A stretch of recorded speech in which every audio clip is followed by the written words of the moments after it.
My people, me I don't come again with another gist for now. You know say anytime wey Pete Edochie pastor come dey pray for dem, he go dey talk say juju dey their grandfather house, dey bury juju for there and na woman keep put am there. Na so the matter come reach Pete Edochie ear o. Pete Edochie come tell e pikin Yul Edochie make dey go dig out that juju. My dear, as dey dig out the thing, na so secret come dey come out, things come dey come out. I no know why some people na only juju dey like to do. They don't get anything doing, na only juju to dey snatch people husband. Abeg make una carry una share, sit down, open your ear very well, make I lis ten to una. I salute una, I greet una from your time. Make una subscribe to my channel, share, press your notification bell. Don't forget you're watching Fortune TV. Me, I no wan rush for this matter. I wan cool down gist una how the matter use explode and how e take reach our hand. My people, people bad o, people bad o. Judy Austin, the husband snatcher. Shey you talk say anything wey Yul Edochie do na wetin you wan do? Anything wey she do na wetin you wan do?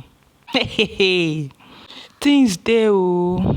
As you Pete Edochie don say make dey dig out wetin dey bury for the ground.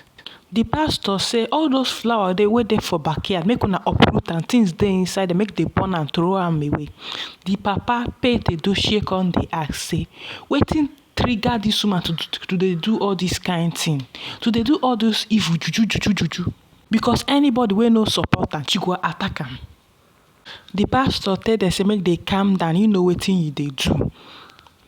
If dey no handle dis matter well, person fit kpai o. Na so pastor start dey pray. The pastor come dey ask Yul Edochie, come dey ask Pete Edochie, that una daughter-in-law, how una take know about am?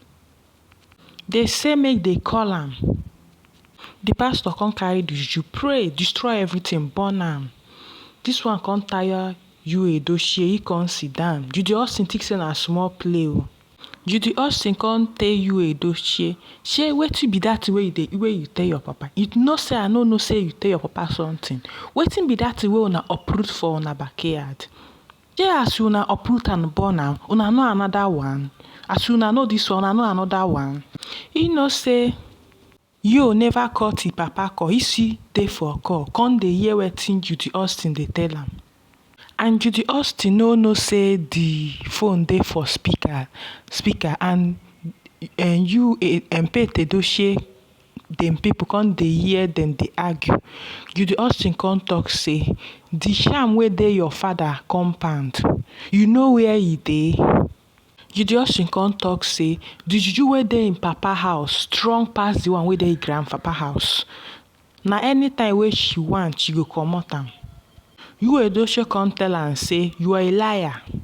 Anything wey you put for that house, make you remove am. That house is not your house. As Yul Edochie and Judy Austin come dey argue, na so the pastor come get revelation, come see where they bury that charm for him papa compound. Pete Edochie come tell the pastor say make he take them there, make they go dig am out. Judy Austin no know say their in-laws don hear everything, wey she dey panic, dey confess everything as confession. You know say as Yul Edochie dey progress, Judy Austin come dey work against am. Since she no dey progress, if you look Judy Austin right, she no dey progress anything. But Yul Edochie dey progress. How she come think say she fit stop somebody's progress? How she think say e dey possible that she fit stop somebody's progress? You know say Judy Austin sister, you know man, he don dey born, they no know the papa. The brother na armed robber. The sisters hook up. The papa jobless man, na hand to mouth e dey do. Make we leave that one for the side. The pastor come talk say as the pastor come pray, he come dig out the juju, come finally uproot am. And he pray 3 hours. to spoil that juju because that juju strong o. As he come finally uproot that juju, he don destroy am. As the pastor destroy everything, he come tire. Now make I end my gist for here. Make una remember to subscribe to my channel. God bless you.